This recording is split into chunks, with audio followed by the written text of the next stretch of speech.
Hello everyone, তো ভোরবেলা ঘুম থেকে উঠেই আমরা চলে গেছিলাম একটু হাঁটার জন্য। তোমরাই দেখো ওয়েদারটা কত সুন্দর, এখনো কুয়াশা পালায়নি। আমরা গেছিলাম দক্ষিণ দিকে রাস্তায় হাঁটার জন্য।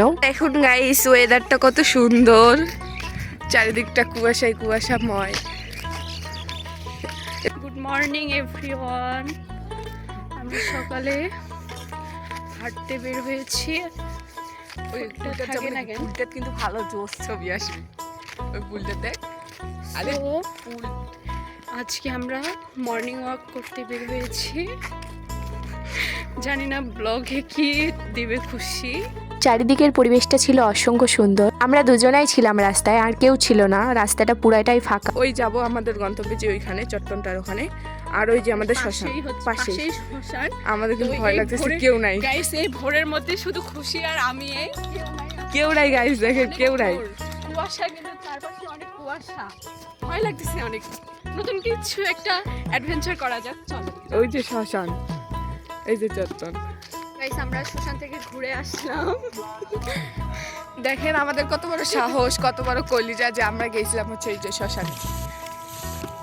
ভিডিও করতে মনে নাই, ভয়ে হাত পা একবারে দৌড়ে গেছি, দৌড়ে আসছি।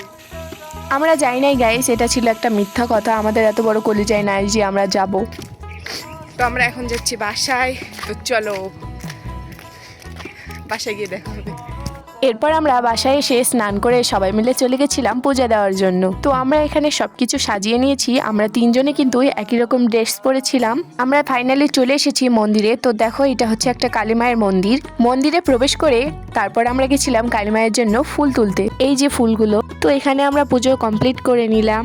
পূজা শেষ করে আমরা মাকে এখানে প্রণাম করে নিচ্ছি সবাই। এরপর আমরা চলে যাচ্ছি বাসায়। এরপর ওখান থেকে এসে আমি রেডি হয়ে চলে যাচ্ছিলাম একটু ফুলবাড়িতে, কারণ আজকে যেহেতু 16ই ডিসেম্বর, তাই আমাদের স্কুলে অনুষ্ঠান হচ্ছিল, সেখানেই আমরা সবাই যাচ্ছিলাম। ভ্যান থেকে নেমে একটু হেঁটে গেলে কলেজ মাঠ, সেখানে এই প্রোগ্রামটি হচ্ছিল। আমরা গেছিলাম সবার পরে, সেই জন্য আমরা কিছুই দেখতে পাইনি। দেখো পুরা মাঠ জুড়েই মানুষ। এই জায়গাটা কোথায়, চিনলে অবশ্যই কমেন্ট করে জানাবেন। আমরা কিছুক্ষণ ঘোরাঘুরি করার পর চলে আসলাম বাহিরে। এরপর আমরা চলে গেছিলাম আমাদের স্কুলের মাঠে। তো দেখো এটা হচ্ছে আমাদের স্কুল। তো আমার বান্ধবী বড়লোক দেখে আমাকে এখানে 500 টাকা দেখাচ্ছিল। এরপর আমরা সবাই মিলে চলে যাচ্ছিলাম উপজেলায়, কারণ ওখানে পরিবার উদ্যোক্তা মেলা বসেছিল 16ই ডিসেম্বর উপলক্ষে। এটা হচ্ছে আমাদের বিউটি কুইন বান্ধবী। এখানে রাস্তায় ব্রিজের নিচে একটি ফুচকার স্টল বসেছিল। ফুচকার স্টলটা কিন্তু অনেক সুন্দরভাবে সাজানো ছিল। তো আমরা চলে আসলাম উপজেলায়। এটা হচ্ছে উপজেলায় ঢোকার মেইন গেট। ভিতরে এসে দেখি এখানে কিসের জানি স্টল বসেছিল। এখানে রয়েছে হাতের কাজ করা জামা কাপড়, পেস্ট্রি ও আরো অনেক কিছু। এরপর আমরা একটু সামনে এগিয়ে দেখলাম এখানে একটা শিশু পার্ক ছিল। এখানে বাঘটাকে নিয়ে মজা করছিল অনেক। এখানে কিছু ভাইয়ারা গান বলতেছিল, আর আমি চুপ করে ওদের একটা ভিডিও ক্লিপ নিয়ে নিয়েছিলাম। আমাদের ঘোরাঘুরি শেষ হলে আমরা এখন যাচ্ছি বাসায়, কারণ অনেক দেরি হয়ে গেছে, আমরা অনেকক্ষণ এসেছি। এরপর আমরা একটা ভ্যান ধরে চললাম বাসায়। তো এই ভিডিওটা এই পর্যন্ত, দেখা হচ্ছে কোনো নেক্সট ভিডিওতে। বাই।